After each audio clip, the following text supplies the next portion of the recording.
Hi, I'm Peter Stapleton. I'm a Scoutmaster with Troop 987 in Vienna, Virginia. I've been affiliated with that troop for the better part of a decade, in uniform the whole time. So I've known Aaron for as long as he's been with Troop 987. I'm happy, excited to give a few comments for his Eagle Court of Honor, as he is an excellent outdoorsman, and I'm very happy that he's achieved Eagle Scout. Troop 987 is a reasonably large troop. Between boys and girls, we have roughly 90 scouts, and I say that because I've seen a lot of scouts camping, seen a lot of scouts backpacking and hiking. I can walk into a field full of scout tents and pick out Aaron's tent easily 100% of the time. It's the one that's pitched symmetrically.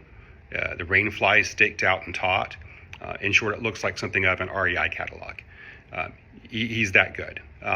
He is very efficient, very effective. In backpacking trips with heavy packs, never heard any complaints from him at all.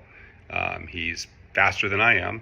Not that that's necessarily that much of a challenge anymore, but he's very good at all of the outdoor skills. I'd love to take credit for that, but I can't. He is an excellent scout, not just in the outdoor skills. So Scouting America has an outdoors program for a couple of reasons. The first is that it's an attractive draw to bring youth into a program, get a chance to do things that they may not have done or may not have had a chance to do otherwise, and bring them into the scouting program. The mission of the scouting program is really much more around character building, citizenship, and community service.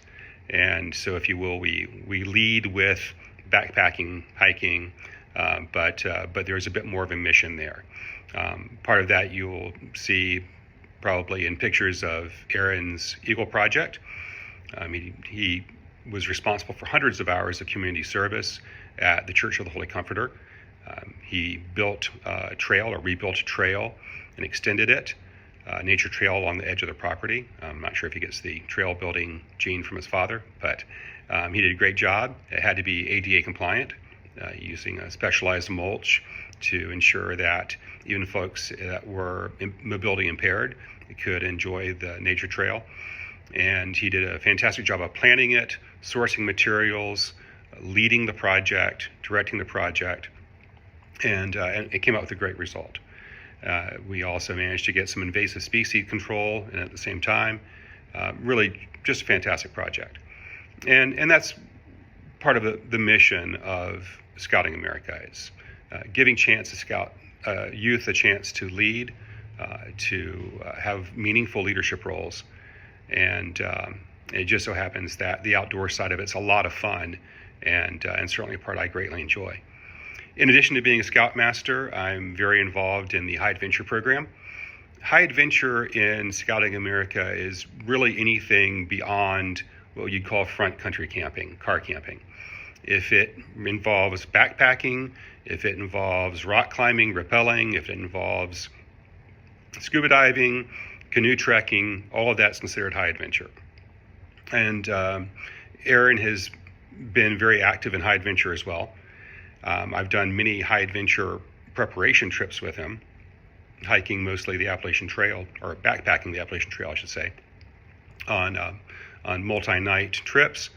But I've been on 2 high adventure trips with him as a adult mentor for those trips. Neither one of those were backpacking or hiking or camping, which you would think would be Aaron's forte, if you will. Both of them were scuba trips. The first one was in the Florida Keys at Sea Base.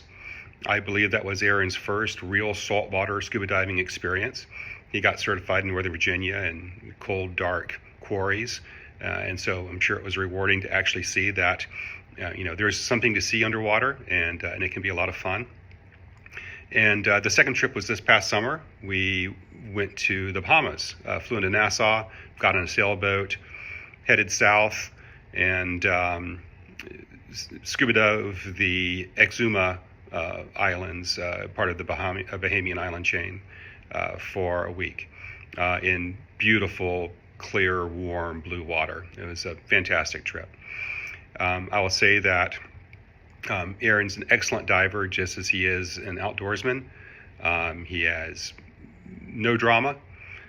In this particular trip, he had come down to the quarry near us to do an advanced class, peak performance buoyancy.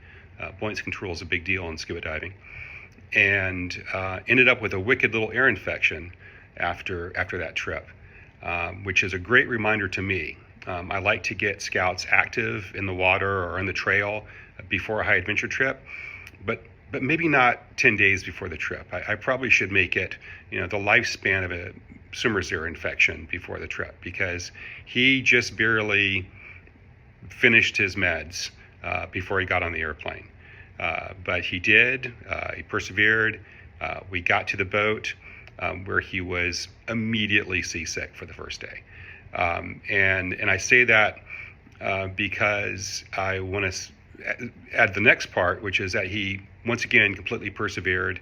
He was in the water on the first dive and every dive, and didn't miss one. And I check in on him every now and then, like, hey, are you taking your Dramamine? He's like, I've already taken it. Taking your meds, already taken them. Completely managing all of that himself, and really did a great job on both of those trips. It's great having a scout like Aaron on a high adventure trip, partly because I don't have to worry about him.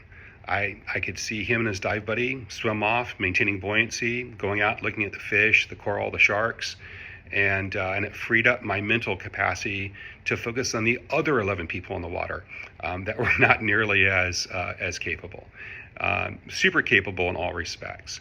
And so congratulations on Eagle Scout. You earned it, every bit of it. And this is a big milestone in what will be a lot of achievements to come in your life.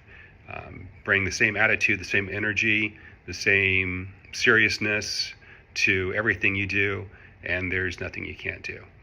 Congratulations. Thanks.